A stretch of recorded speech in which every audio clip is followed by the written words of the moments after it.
Thanks for the support as a channel member, Freddie Finlow.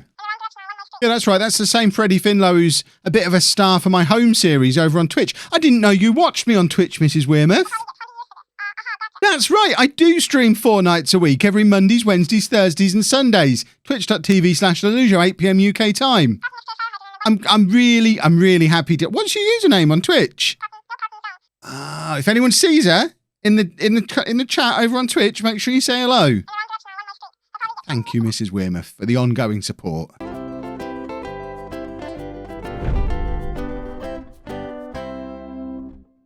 Hello and welcome to part 63 of the Greek Odyssey. I'm Kevin. Coming up on today's episode, we have 2 Champions League games for you. We're at home against Manchester United. We're away against Porto. There are some league games going on as well. We're not going to worry ourselves with them.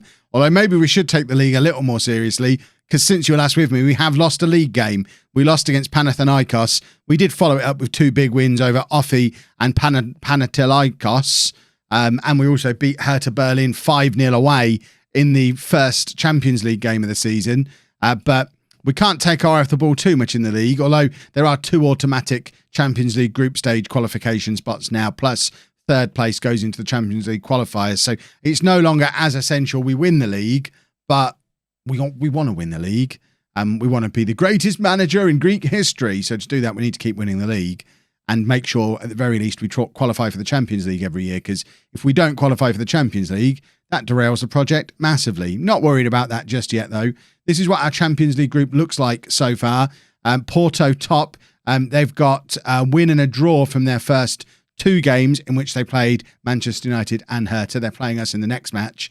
We beat Hertha 4-0. We now play Manchester United, who drew their first game against Porto. We beat Porto pre-season. Are we at home? The finals at Old Trafford this year. There's a bit of a motivator for Manchester United. We are at home against Manchester United. If we've got any chance of getting out of this Champions League group and into the Champions League knockout rounds, not getting out of it in 4th place, we've got any chance of a knockout round this year, we've got to beat Manchester United or Porto, or preferably both, at home, because then we don't need to worry as much about our away games. It's a tough ask. Let's see if we're up to it. We're going with Svilar in goal, a back 4 of Pinheiro, Michaelis, Lawson and Sension. Bozic at the base of the midfield, Duffy and Cordoba ahead of him. Betrancor and Marola supporting Damien up front. Damien has had a slow start to the new season. Only got 2 goals so far. He did pick up a little bit of a knock early on. And I'm not worried about him. You're worried about him. I'm sure he'll be fine. Maybe he's saving himself for Manchester United. That looks like a good Manchester United team. Holy smokes. I forget we're not as far into the future in this save as I usually am when I hit the Champions League. Seeing so many names I recognise in that Manchester United team, firstly, makes me feel quite good about how much about real football. You can tell I managed them in the beta this year. I know all these real players. But it's a bit terrifying, isn't it? Puts into context that we've got a bunch of kids who might one day be any good. Our star man's on loan from Championship Southampton. And we're sitting here saying, we've got to beat Manchester United. I don't think we're going to beat Manchester United. But you never know. This is where we find out how good the likes of Lawson and Duffy and Damien really are. Betrancor, I think is how you would say his name in French. Betrancor. Betrancourt. Not Betracourt, like I was saying before. I was losing the N. Or maybe you do lose the N. We'll worry about that later. Michaelis, who of course almost went to Bayern Munich in the summer, so we know he's Champions League quality because a Champions League club tried to buy him. Same with Pinheiro. Dortmund wanted him. There are a number of our players. Arsenal wanted Damien. There are a number of Champions League clubs interested in our players. It's just whether as a unit we're a Champions League side. And oh God, Pinheiro gives away the penalty. It's sloppy. We seem to be giving away so many penalties at the moment across all my series. And now Svilar, with the chance to make himself a hero, he doesn't. Marcus Rashford, my big buddy from the Streamer Showdown, has done the dirty on me and scored against me in the Georgios Kamaras of all places. And that puts us down to 3rd place in the group where, let's be honest, 3rd place is what we're realistically aiming for in this group. We said when the groups were drawn, Manchester United and Porto would fancy themselves as favourites. If we manage to get through in 2nd, it's going to be ahead of Porto, not ahead of Manchester United. And even that's going to be a bit of a tall order, I think. So Third place would be on par, I think. Oh, Damien's grabbed us an equaliser, though. Forget all the negativity. Damien's doing cartwheels. He's just scored against Manchester United. Apollon 1, Manchester United 1, and all of a sudden it's game on. Here's us getting our reputation as long ball merchants, just knocking it around a midfield three who were basically stood in the back four, waiting for one of them to pick the pass over the top for Damien. Pass was picked, goal was scored, and now Lawson heads clear from a United corner. And as it stands right now, we're top of the group, which we're not going to finish top of the group. Don't get any silly ideas. And there's Rashford ruining me again. The boy's a monster. It's 2-1 to Manchester United and back to normal excuse-making mode. And we're going to, if we finish third, that's fine. If we sneak into second, that is incredible. But third is what we're expecting. If we finish fourth, it's been a disaster because we've already beaten Hertha 5-0 away from home. We know we're better than they are. Right, let's show some passion. We need someone other than Damien to prove that they can score in a big game. Every big European game that we've had, Damien's been at the heart of it. Although, to be fair, in the Hertha game, it was Marola getting the hat-trick and Betancourt got the other two. So, Damien, I don't think Damien even played in that game. So, it doesn't always have to be Damien. But in these big games, it's usually Damien. But it would be nice for someone else to step up with him today. Corner for Manchester United. Have we just given away another penalty? No, we've won a free kick this time. That's all right. For a minute there, if we'd have given away another penalty, I need to write a firmly worded letter to Sports Interactive about why I'm giving away so many penalties at the moment. Right, time for everyone to dig in. We'll say that passionately. That seems to have motivated a few of the boys, which is good. We're going to go to an attacking mentality. We have got attacking options on the bench as well. We've got Feliciano down there. We've got De La Vega. I think Sanchez is knocking around on the bench as well. So we have a number of game changers who can potentially come on. I'm thinking probably Bozic makes way for Feliciano within the next 15, 20 minutes of this game if we're still behind. And we go and try and grab a draw, because any draw in any circumstances against Manchester United for like the next 5 years, we'd consider that a good result. We're a long way from being properly competitive in Europe. Sension does well there to just cut out the attack. Rashford trying to get himself into an attacking position again. Marola now. First we've really seen of him today. Lovely ball over for Betancourt. We've got Damien in the middle again, and Damien scores again.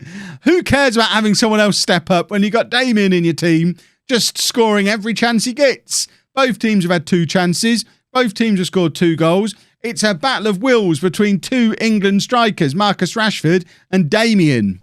Damien's only played twice for England, but still, that makes him an England striker. He's certainly an English striker. And as things stand, once again, we're back at the top of the group, which is lovely. I'm very happy being top of the group, for long may it continue. Oh, I am going through some emotions today. Right, substitutes. What have we got? What do we want to take off? Duffy is not having a very nice time. So we're going to bring LeBrew on for Duffy, and we're just going to shore up the midfield a little bit.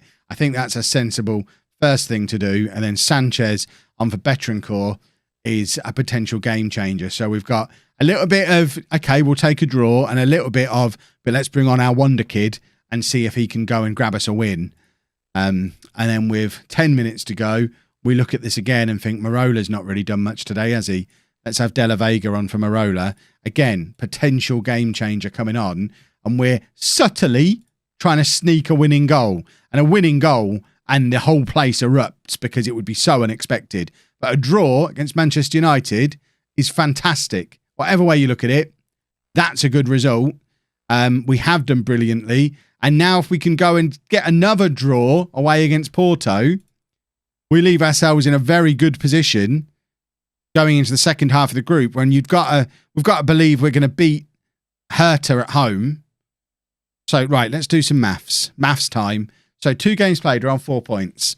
If we go and draw against Porto, that'll put us to 5 points. Porto to 5 points. While United are beating Hertha, that puts them to 5 points too. So 5 apiece after 3 games.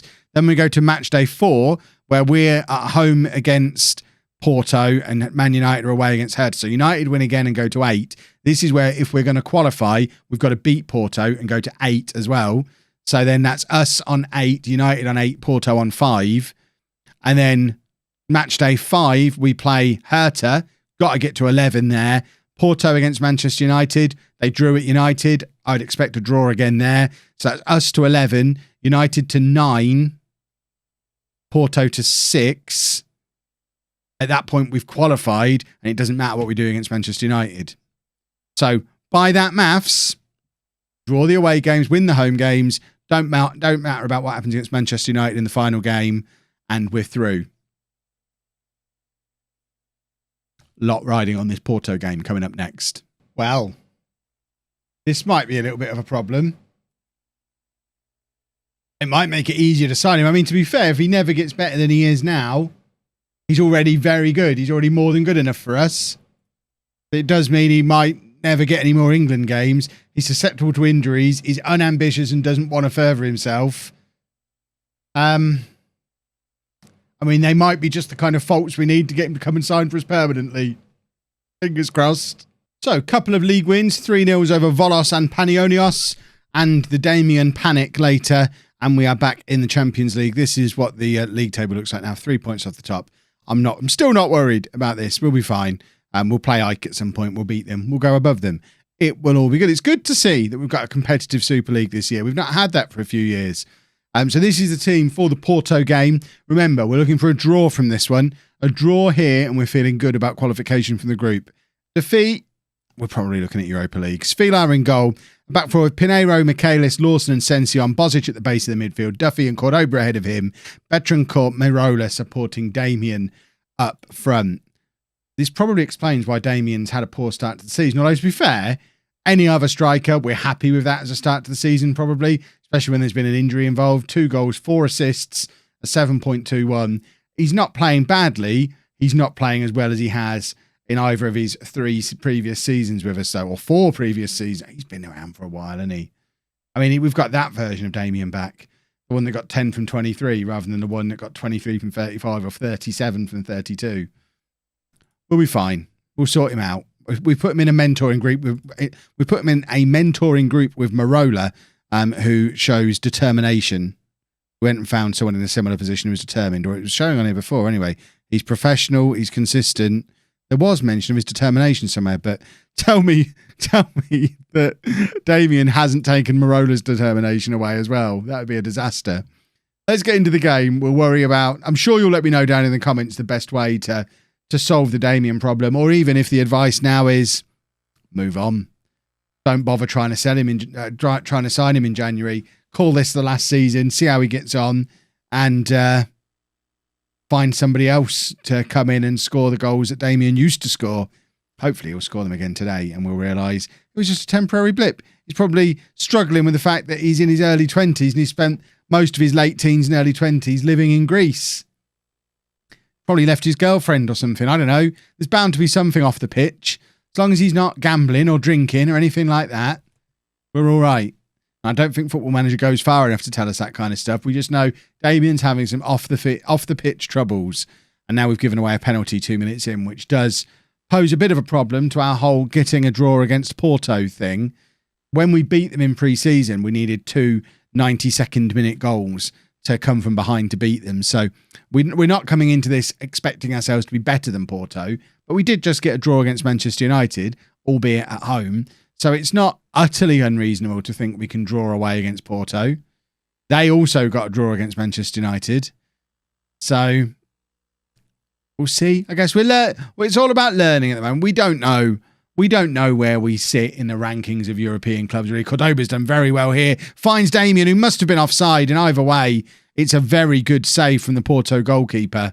And we're lively. Porto are actually one of the clubs that are interested in Cordoba. We've got a lot of big European clubs want Cordoba. He's one of the 4 or 5 who is generating a lot of interest out of this squad.